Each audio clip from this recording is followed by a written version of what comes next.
C'est l'histoire d'un homme, un jour, il va se rendre compte que sa taille diminue. Et là, il va être embarqué dans un voyage qui est d'abord est-ce qu'on s'accrocher à ce qu'on a, à ce qu'on est, comment gérer le stress que ça provoque, être face à l'inconnu parce que personne ne peut lui donner de réponse, face à la médecine, face à la distance qui est prise avec les siens, donc c'est pas très cool.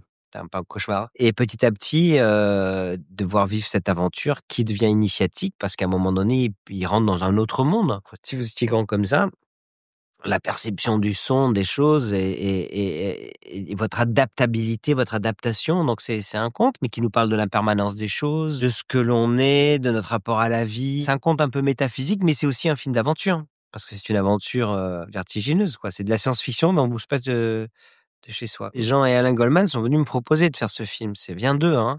Jean, c'est son obsession. Mais moi, j'avais vu le film Môme, il m'avait marqué. Je l'ai vu comme un film qui m'avait marqué, mais comme une œuvre à la base de Mathewson. Donc la proposition, c'était, est-ce que tu veux qu'on réadapte ce roman? Et oui, c'est formidable. Il a été adapté une seule fois. Mathewson avait fait le scénario, il a donné le film de Jacques Arnold, qui est culte, mais, voilà. Et que le fantastique nous donne cette belle histoire d'aventure surréaliste pour un grand thème, humain. Mais moi, je l'ai regardé en tout cas comme refaire ça pour replacer l'histoire de ce roman de nouveau dans le cinéma, pour parler à d'autres personnes, ceux qui n'ont pas vu, voilà, de rafraîchir, donner son interprétation, mais de faire vivre cette histoire. Il ne vous est rien arrivé de particulier? Un événement traumatique? Un choc émotionnel? L'araignée, tu l'as? Non, je vais pas la tuer, écoute.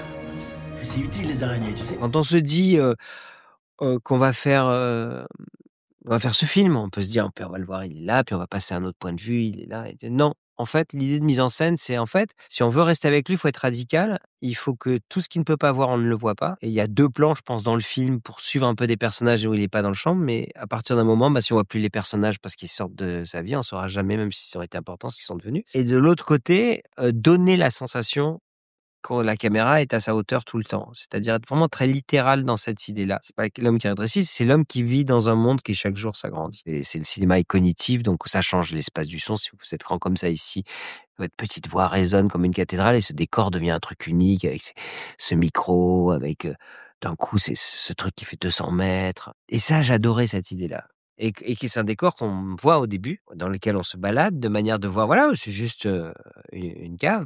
Et puis maintenant, on rentre dans le voyage, dans le même endroit. Pendant le tournage, je me rappelle quand on commençait à faire le son, je dis non, non, attention, il n'est pas petit sur la table. La table est immense. Le son, même s'il est loin dans le cadre et qu'il y a un personnage qui est grand, c'est un géant. Et on est cuit parce qu'on voit la cuisine et donc on va faire l'atmosphère de la cuisine. Non, non, calculer 200 mètres, écho, résonance, on va trouver le son, on va machin, bruitage, la petite aiguille qui tombe. Ah non, c'est pas une petite aiguille qui tombe, c'est un morceau de 2 mètres. Le micro, il a exactement la même taille qui enregistre puisque l'équipe a réduit. C'est cette barre de 2 mètres qui a cette densité, sauf qu'elle n'a pas tout à fait la même résistance à l'air à cette échelle et tout. Comment ça pourrait sonner et comment on pourrait imaginer que ça sonne? Parce que la réalité, elle est encore plus folle si on réduit. Donc là, c'est l'aspect poétique. Quand on va le voir escalader quelque chose, il va l'escalader comme nous, on peut se projeter, escalader même si on est petit, notre rapport de force aux éléments.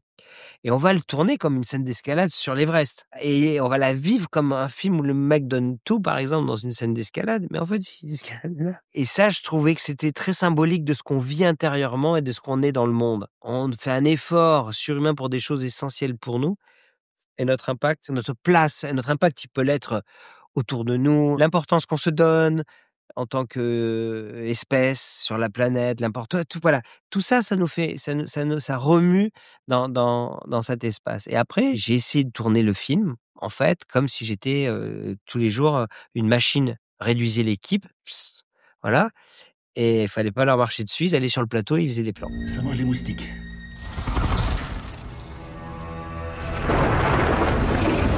On a fait plusieurs étapes parce que on va dire que c'est notre décor principal, mais c'est plein de décors parce qu'à chaque échelle, c'est un nouveau décor en fait, dans l'espace, dans la façon dont on va pouvoir le tourner.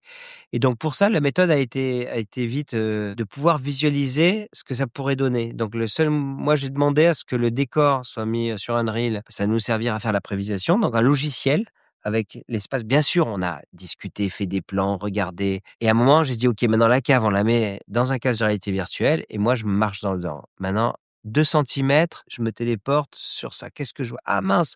Quand je ferai 2 centimètres, si je mets cet objet-là, je le verrai pas là.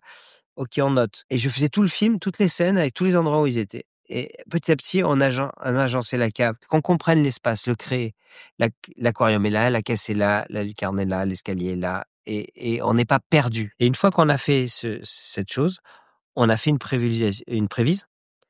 C'est-à-dire qu'on a fait un film d'animation. Moi, j'ai mis la combinaison des capteurs, j'ai fait les actions du personnage. On a fait 1 heure de film d'animation où j'ai fait les plans du film. Et après, avec Maguff et l'équipe du motion control, parce que tout est réellement filmé, les fonds, c'est pas de la 3D, c'est des morceaux de cette cave qu'on a construite avec des vrais objets. Et donc, à partir de là, on regarde l'animatique et sur Unreal, on peut transférer les dossiers. Donc, ils peuvent avoir la position de caméra. Ils peuvent après, eux, voir si leur bras de 2 mètres avec 1 tonne peut venir faire le petit plan ici, changer des plans, adapter, surélever le décor parce que quand il est à ras du sol, forcément l'axe caméra est à ras du sol, donc le corps caméra est en dessous du sol, donc faire des tranchées pré-coupées. Et Maguff s'est mis là-dedans et ouais, on refera le sol en 3D là, etc. C'était vertigineux. Et donc là, après tout le travail, pour moi, heureusement, c'est leur problème, mais de répondre à leurs choses. Mais une fois qu'on est parti là-dedans, c'est de dire bon.